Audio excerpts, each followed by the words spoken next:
ஜோதிடம் படிக்க ஆர்வமா? அடிப்படை முதல் உயர்நிலை வரை. ஆசிரியர் பத்மபிரியா பிரசாத். தொழில்முறை ஜோதிடருக்கான பயிற்சியும் கற்றுத்தரப்படும். மேலும் விவரங்களுக்கு 7418062369. தனுசு ராசி, அந்த ராசிக்காரங்களுடைய குணநலம் எப்படி இருக்கும்? தனக்கு எல்லாம் தெரியும், அகராதிக அப்படின்னு சொல்லலாம். நிறைய விஷயங்கள் தெரிஞ்சிருக்கும், படிப்பாங்க, அப்டேட்டடாக இருப்பாங்க. ஆனால் ஞான செருக்கு இருக்கும். திருமண வாழ்க்கையெல்லாம் எப்படி இருக்கும் மேடம்? அந்த தனுசு ராசி பெண்களுக்கு திருமணம் சரியா அமையாது. நான் சொல்றது தான் சரி, இப்படித்தான் நீ செய்யணும், இல்லைன்னா இந்த வேலை உருப்படாது. தனுசு ராசிக்காரங்க ஆண்களாக இருந்தாலுமே அந்த இடத்துல அவங்க தான் ராஜாவாக இருப்பாங்க.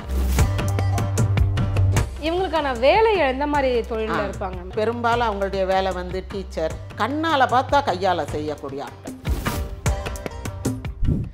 ஆதன் ஆன்மீக நேயர்களுக்கு வணக்கம். நம்ம ஆன்மீகம் சேனலில் ஆன்மீகம் ரீதியான நிறைய தகவல்களை பார்த்தும் தெரிஞ்சுக்கிட்டும் வரோம். அந்த வகையில் இன்னைக்கு நம்ம கூட இணைஞ்சிருக்கிறாங்க பேராசிரியர் திருமதி ராஜேஸ்வரி அவர்கள். வாருங்கள் பேசுவோம்.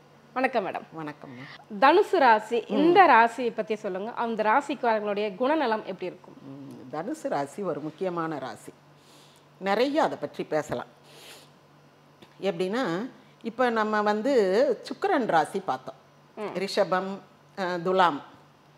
தனுசு ராசி தேவகுரு ராசி. யாரு? குரு பகவானுடைய ராசி.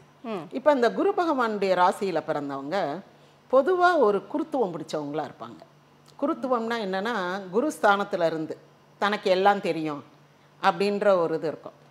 கொஞ்சம் நெகட்டிவாக சொன்னோம்னா அகராதிக அப்படின்னு சொல்லலாம். அது ஒரு அகராதி அப்படின்வோம்ல, எது கேட்டாலும் பதில் சொல்கிறது. அது அகராதியில் எல்லா கேள்விக்கும் எல்லாத்துக்கும் விளக்கம் இருக்கும். அந்த மாதிரி அவங்கள கேட்காட்டினா கூட அவங்க ஒரு பதில் சொல்லிட்டு தான் அந்த இடத்த விட்டு போவாங்க. ஏன்னா எல்லா இடத்துலையும் தனக்கு அறிவு உண்டு, இதை பற்றி பேச எனக்கு I can speak anything under the ஸ்கைன்னு ஒரு பொண்ணு சொல்லிச்சு. ஏமா அவ்வளோ பெரிய அறிவாளியா நீ அப்படின்னு அந்த மாதிரி சொல்லுவாங்க. அப்படி உலகத்தில் யாருமே கிடையாது. கற்றது கையளவு, கல்லாதது உலகளவு, கடல் அளவுன்றாங்க. I can speak anything under the sky அப்படின்னாங்க குரு ராசிக்காரங்க.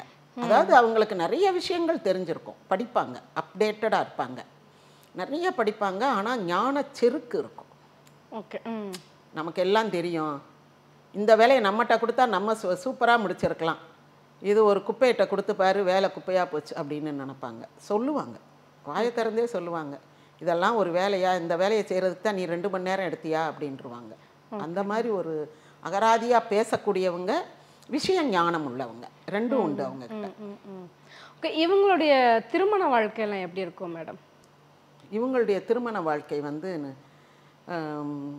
பெரும்பாலும் நல்லா தான் இருக்கும். ஆனால் சிலருக்கு வந்து இந்த அகராதித்தனத்தால் கொஞ்சம் முரண்பாடுகள் ஏற்படும்.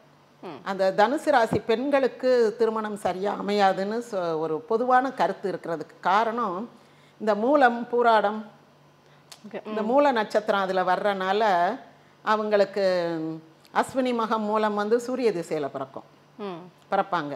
இப்போ சூரியன் ப்ளஸ் குரு, சூரியன் வந்து ஒரு தலைமைத்துவ கிரகம், ராஜ கிரகம். அப்போ இயற்கையிலேயே அவங்களுக்கு தலைமைத்துவ பண்பு இருக்கும். ஓகே, ஒரு வீட்டுக்கு கல்யாணம் பண்ணி வந்தாங்கன்னா அதான் பெண் மூலம் நிர்மூலம்ன்றாங்கல்ல, அது மாமியால மூளையில் உட்கார வச்சிரும் அப்படின்றாங்கல்ல. அதுக்கு அர்த்தம் என்னன்னா, அந்த முழு பொறுப்பையும் இந்த பொண்ணு ஏற்றுக்கிடும், இந்த புதுசாக வந்த மருமகள் ஏற்றுக்கிடும். அப்போ அந்த மாமியாவுக்கு வந்து அதுக்கு பிறகு ரெஸ்ட்டு தான். நீங்கள் பாட்டுக்கு ஒரு மூலையில் உட்காந்துருங்க, எதுலேயும் தலையிட வேண்டாம், இல்லை நான் பார்த்துக்கிறேன் அப்படின்ட்டுருவாங்க. அதுக்கு காரணம் அந்த சூரியன் ராசியில் பிறக்கிறது, அந்த சூரிய புத்தி அவங்களுக்கு இருக்கும். அதனால அவங்களுக்கு ஒரு தலைமைத்துவ பண்பு இருக்கும். எந்த பிரச்சனைக்கும் அவங்கக்கிட்ட சொல்யூஷன் இருக்குதுன்னு சொல்லுவாங்க. சில நேரம் அந்த சொல்யூஷன் மற்றவங்களால ஏற்றுக்கொள்ள முடியாதா இருந்தாலும் வாதாடுவாங்க. நான் சொல்கிறது தான் சரி, இப்படித்தான் நீ செய்யணும், இல்லைன்னா இந்த வேலை உருப்படாது, இது சரிப்படாது அப்படின்வாங்க. அப்போ எல்லாருக்கும் கேட்க கேட்க வேண்டாம், அவள் சொல்கிறபடியே செஞ்சுருவோம், எதுக்கு அப்புறம் நாளை பின்ன ஏதாவது பிரச்சனையாக போச்சுன்னா திரும்ப வேற கத்துவா அப்படின்ட்டு. இப்போ தனுசு ராசிக்கு ஒரு கன்னியா ராசி மாப்பிள்ளை வந்திருக்குன்னு வச்சுக்கோங்க, சரின்றுவாங்க. நீ என்ன சொல்கிறியோ தாயே, உன் பொறுப்பு, நீ தான் எல்லாத்துக்கும் அப்படின்னு சொல்லிட்டு போயிடுவாங்க. மிதுன ராசிக்காரங்கன்னா தெரியும், இது தப்பாக தான் முடியும், ஆனால் நம்ம சொல்ல வேணாம், சொன்னால் கேட்க மாட்டா, முடியட்டும் அன்னைக்கு வச்சுக்கிருவோம் வேடிக்கை அப்படின்ட்டு அவங்க அப்படியே பார்த்துக்கிட்டே இருப்பாங்க. அது கோளாறு ஆகிற ஒன்னொன்னையும் பாயிண்ட் பண்ணி வச்சுக்கிட்டே இருப்பாங்க. இது தனுசு ராசிக்காரங்க ஆண்களாக இருந்தாலுமே நல்ல இப்போ ஆண் மூலம் அரசாளும்ன்றாங்கல்ல, ரெண்டும் ஒன்று தான். பெண் மூலமும் அரசாளும், பெண் மூலமும் எங்கே இருந்தாலும் அவங்க அவங்க அந்த இடத்துல வந்து தலைமை பொறுப்பில் அவங்க தான் இருப்பாங்க, ராணி மகாராணியாக இருப்பாங்க.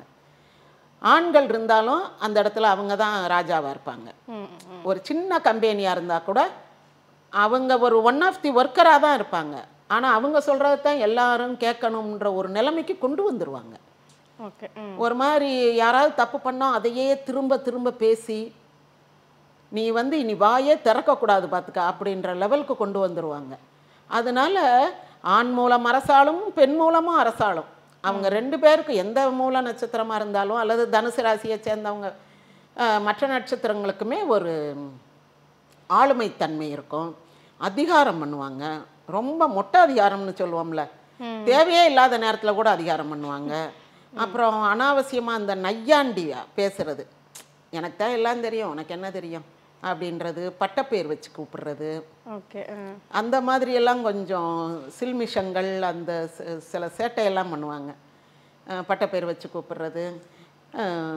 ஆனால் நிறையா விஷயம் தெரியும் அவங்களுக்கு, கண்ணால் பார்த்தா கையால் செய்யக்கூடிய ஆட்கள். இப்போ ஒரு வாசல் வழியாக போகிறாங்க, ஒரு கோலத்தை பார்க்குறாங்க, 7 புள்ளியா அப்படின்ட்டு வீட்டில் வந்து ஒரு பேப்பரில் போட்டு பார்த்து மறுநாள் காலையில் அவங்க அந்த கோலத்தை போட்டுருவாங்க. ஓகே.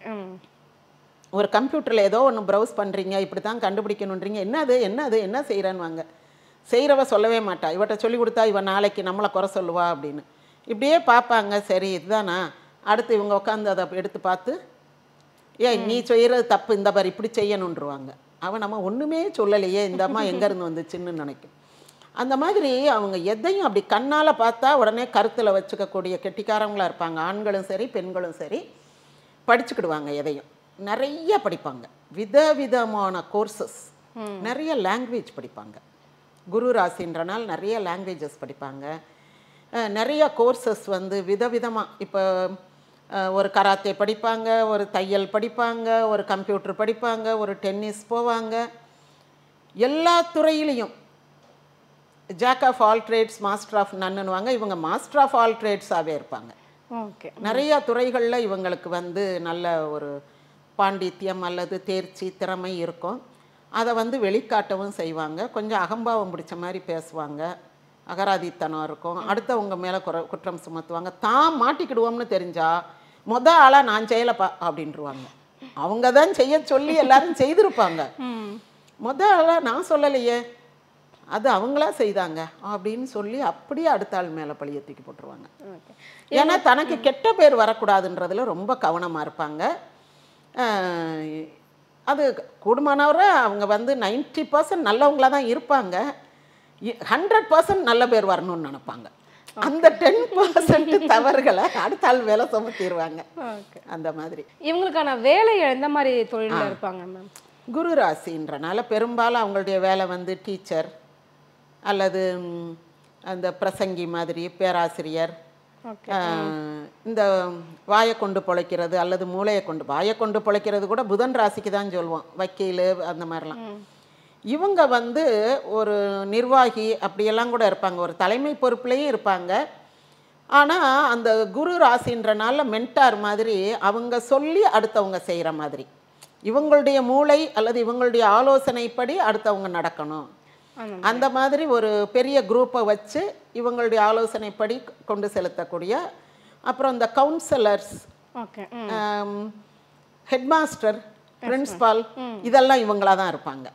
அந்த மாதிரி நல்ல நல்ல போஸ்ட்டில் தான் இருப்பாங்க. சின்ன இடமா இருந்தால் கூட இவங்களுடைய தலைமையில் பொறுப்பில் தான் எல்லாம் நடத்துகிற மாதிரி உடனே பொறுப்பெடுத்துக்கிடுவாங்க.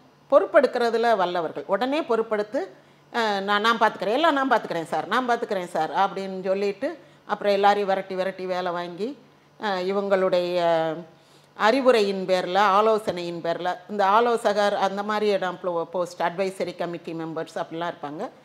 நான் சொல்கிறது தான் செய்யணும்னு வாங்க. 10 பேர் இருக்கிற கமிட்டியில் நான் சொல்கிறது தான் சரி, மற்றவங்க சொல்கிறதெல்லாம் தப்புன்ட்டு நிற்பாங்க, அந்த மாதிரி செய்வாங்க. இவங்களுக்கு பொதுவாக என்னென்ன மாதிரியான நோய்கள் வந்து ஏற்படும் மேம்?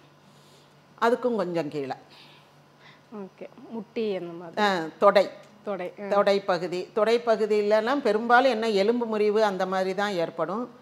ஸ்கின் ஏதாவது ப்ராப்ளம் ஆகும். அப்புறம் வந்து இந்த வங்கு பத்துறதுன்னு சொல்லுவாங்கள்ல முகத்தில், அப்புறம் இந்த ஆக்னே அந்த மாதிரி எல்லாம் பரு இந்த மாதிரியெல்லாம் வர்றதுக்கான வாய்ப்பு இருக்குது.